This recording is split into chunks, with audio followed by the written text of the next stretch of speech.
大家平安，欢迎收听迦南之声，我是尤波牧师。感谢主，在确诊的当中，依然能够来录制迦南之声，与大家来分享上帝的话。今天6月1号，我们要分享的是人生必修课——生离死别。我们要读路得记第1章第3节，只有1节哦。我们先来看今天的金句，记载在罗马书8章38到39节。我们一起来念：因为我确信，什么都不能够使我们跟上帝的爱隔绝，不管是死是活，是天使是灵界的掌权者，是现在是将来，是高天是深渊，在整个被造的宇宙中，没有任何事物能够把我们跟上帝借着我们的主基督耶稣所给我们的爱隔绝起来。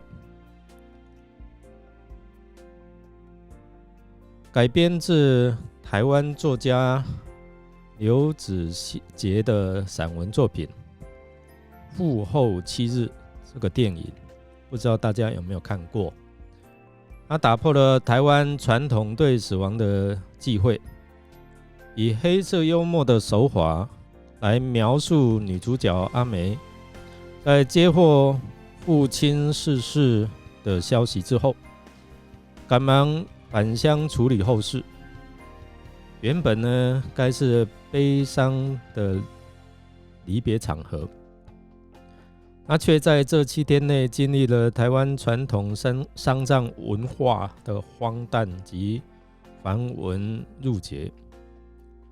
使得丧礼变成了一出又悲又喜的诙谐闹剧，也令观众看了不禁莞尔一笑。虽然电影本身对角色之间的情感刻画并不特别深刻，也对父亲这个角色的描写不多，但在最后，主角经历了7天的忙碌、荒谬的葬礼仪式之后，他离开了家乡，再度返回日常生活，无意间想起要给父亲带一条烟的这个念头，才忽然惊觉父亲已经过世的事实，而流下了眼泪。仿佛这时他终于释放了埋在内心深处的悲伤，真正向逝去的父亲道别。死亡总是看似离我们好遥远，但是当它来临时，却总是令我们措手不及。特别是在这样的一个大确诊的时代，我们看每一天都是报道的好多人离开这个世上。我们无论面对挚爱的离开，或者是自己的死亡，与生命告别是一个人生必经的过程，也是必修的课题。最近在美国加州尔湾长老教会的枪击事件，台裔医师郑达志率先挺身夺枪，自己却遭枪手连开3枪射杀身亡，留下了妻子和一双还在读书的儿女，以及年迈的母亲，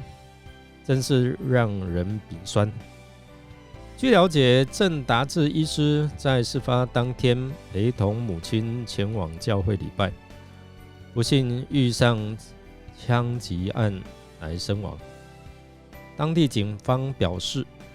若不是他挺身而出，从后面抱住枪手，恐怕会造成更大的伤亡。我想，郑医师的死亡对年迈的母亲是一大打击。5月19号上午，在处理教会姐妹蒙主恩召的事宜时，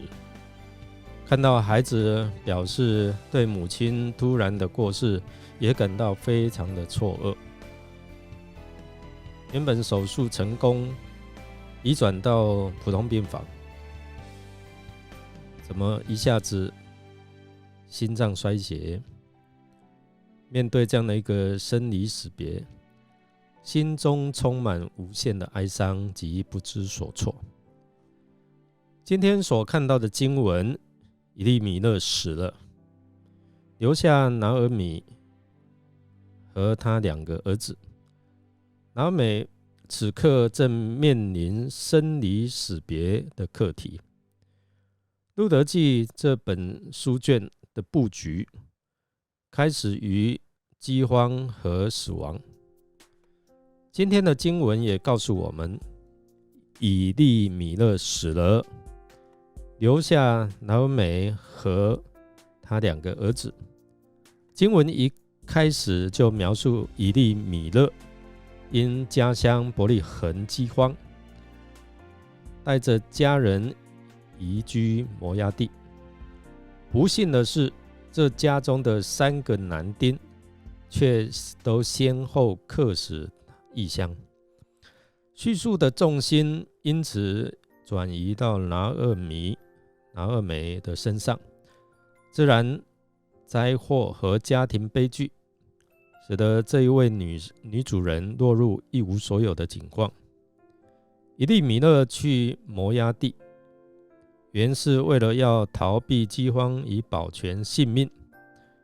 但我们看到结果却是丧失了自己的性命。寡妇的困境在古代近东是失去一切社会地位的人，有时更同时失去了政治和经济的地位。他们通常没有男性的保护者，因此在经济上必须仰赖社会的帮助，除非弟兄姐妹你有生离死别这样同样的经历，否则你是无法体会拿俄米他的忧伤，他内在的伤痛。何况他的家人是客死他乡，死亡使他对未来失去盼望。虽然我们读者知道经文后面上帝有继续的美好安排，不过我们如果像拿俄米一样，在面对生离死别的当下，可能对未来一样没有盼望。人人都有一死，人在世上的时间有一定的气数，死亡提醒人不可逃避他的脆弱和限制。其实诗篇作者也说到，神并不轻看人的有限，这反而成了他关注他的百姓的一部分意义。父亲怎样连续他的儿女，耶和华也怎样连续敬畏他的人，因为他知道我们的本体，思念我们不过是尘土。我们想知道，当拿俄米她没有丈夫，后来也没有儿子的时候，死亡对信靠耶和华上帝的人那时有什么意义呢？他们不知道新约圣经所写的死亡带来一个改变，没有什么经文让他们相信死后有永生，也无法了解保罗所说的死啊，你的毒钩在哪里，或描写死亡只是睡了的全部意义。今天我们因信基督耶稣，所以我们会相信保罗所说的，因为我确信什么都不能使我们跟上帝的爱隔绝，不管是死是活，是天使，是灵界的掌权者，是现在或是将来，是高天是深渊，在整个被造的宇宙中，没有任何事物能够把我们跟上帝借着我们的主基督耶稣所给我们的爱隔绝起来。这是上帝给我们的恩典，愿我们都能因信基督成为有永恒盼望的人。虽然你正在面对困境，但是相信神依然与你同在。我们来默想，你如何面对亲人的生离死别呢？如果你遭遇像拿俄美一样的困境，你还会信靠上帝吗？让我们一起来祷告。亲爱的天父，我们的生命在于你，力量在于你，永生的盼望也在于你。以你的慈爱怜悯，借着耶稣基督的救赎与复活，胜过了死亡的权势，使我们信主的人虽然也要面对死亡，但因着我们信靠耶稣基督，我们不惧怕，确信我们有复活的盼望。感谢主，我们这样祷告是奉靠主耶稣基督的圣名求，阿们。感谢您的收听，如果您喜欢我们的节目，欢迎订阅并给我们好评。我是尤伯牧师，祝福您一天充满平安、健康、喜乐。我们下次再见。